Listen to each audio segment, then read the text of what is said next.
বড় নেতা, ও বেটা সব থেকে মুসলমানদের ওয়াকফ সম্পত্তি বেশি চুরি করে রেখেছে। ও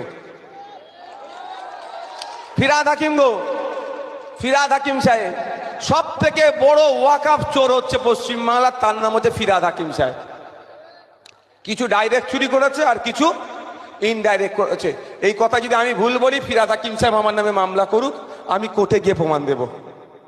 কেন বলছি বলুন তো, আমি বারবার বলছি আমার নামে মামলা করছে না। ও জানে নওশাদ বলুক, বাঙালি আমরা শুনি, দুদিন পরে নতুন ইস্যু আসলে ভুলে যাব। ও জানে নওশাদ বলছে মানে ভেতরে কিছু রহস্য আছে। আমি তো খুঁজছি, আমার বিরুদ্ধে মামলা করুক, আমি কোর্টে গিয়ে ডকুমেন্টসগুলো দিয়ে দেবো, আর তো কোর্টকে দিয়ে বলবো এবার উদ্ধার করুন।